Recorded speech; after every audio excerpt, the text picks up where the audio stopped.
Hello guys, welcome back to another episode here in the Cup Angle Advent Calendar. In today's episode, it's obviously already episode 13. It's obviously match day today, so that means the topic will be, can we beat Brighton, because that will be such a hard match.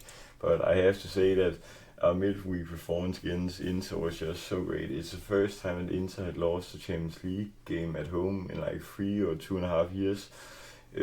So that's an incredible streak that we break for them, considering the season that we're also having, in which it all doesn't go that smoothly.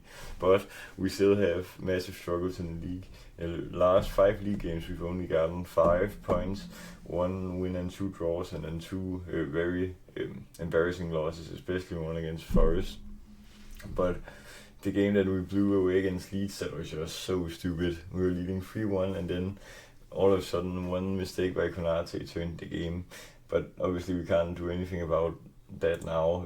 But now to the injury updates. Arne Slot said in his press conference about Endo and Gakpo, it's going to be weeks for them both before they get back. Gakpo is a muscle injury and Endo is an ankle injury.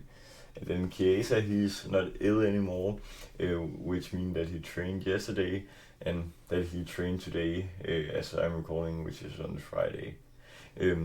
Obviously Chiesa, he hasn't had that much playtime, so maybe it would be nice to play him a lot in the game here against Brighton, because he could probably exploit them quite well, I would imagine.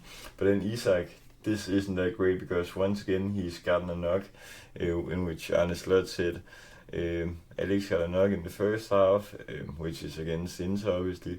So let's see if he can start tomorrow. Well, it's in this Brighton game obviously.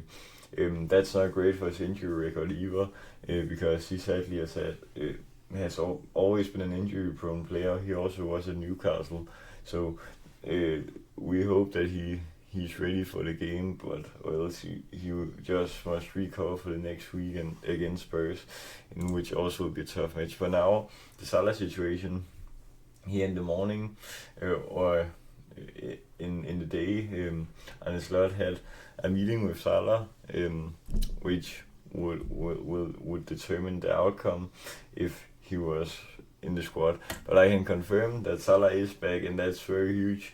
It's both. It's been breaking out by James Pearce, Paul Joyce, and The Athletic, and also a lot of more have also written the news now. So that's a huge news. News in the Premier League, because obviously what happened with Ronaldo's situation a few years back with United was that he just got left out of the squad forever until he then was sold or released from the club for them under Ten Hag. But obviously this is also the last game before AFCON starts, so he'll probably get, I would expect, a massive salvation in the game where the crowd just claps at him because he's deserved it. Because this situation, yes, it wasn't smart of him to say that after the Leeds game, but I'm so happy that he's back. And also The Athletic state that there was positive discussions between Salah and Arne Slot here on Friday, which obviously is so positive, because we also saw how we played last season, Salah, and we hope he can turn it around this season now. So now with all these injury news and also the Salah news, this is my preferred lineup. So Alisson in goal still, Robertson left back is still my preferred, and then Van Dijk on the left centre back is obviously a must. And then Konate on right centre back, I honestly would have preferred Joe Gomez, but he's on the right back, and the reason because of that is that Bradley has a suspension because of the 5 yellow cards he's picked up in the season so far. So that's why Konate must play in the game against Brighton. And then in the midfield, the 2 ordinary centre mids are Grönberg and McAllister, and then the cam is obviously Szoboszlai, who just continues to perform again and again. Szoboszlai, it's amazing how we can carry the team in this season so far. Also together with Ekitike, I think has been brilliant. Then on the left wing, now that Gakpo still is injured, I go for Wirtz. Then striker, obviously Ekitike, because we don't know if Isak will be ready. And then Salah back on the right wing, and I hope he will score some goals in the game. That will just be so iconic.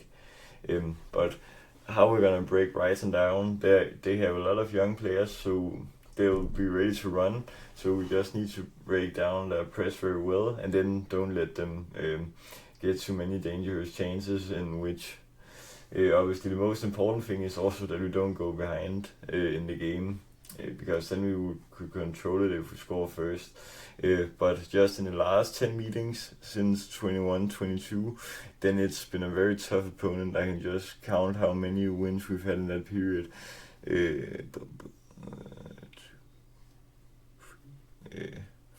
We've only won 4 games, I think I can count, in the last 10 meetings, and one of them was in the EFL Cup.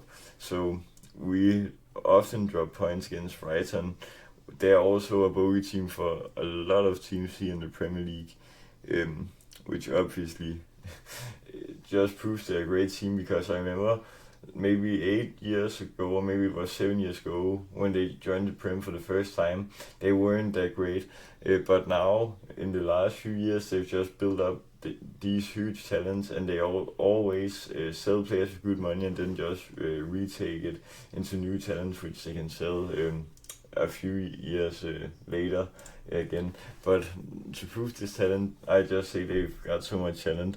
Players like Yasin Ayari, and then Carlos Baleba. I've heard that a lot of English club wants him. And then Jack Hensel, who should also be very, very great.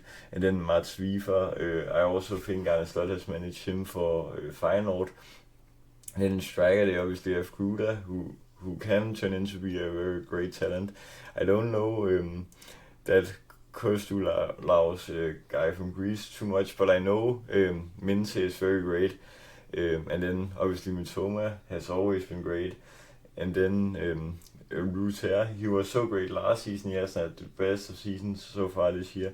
But then obviously Danny Welbeck, who just can continue to score even at this high age of 35 years old. But yeah, guys, my honest prediction for the match is that if we don't score first, then I think it can be such a tough match. But I guess let's just hope for the best. But yeah, guys, I still hope you're enjoying this advent calendar. But that was all for today's episode. So remember to like, subscribe, and share with all the fans. Till next time, peace.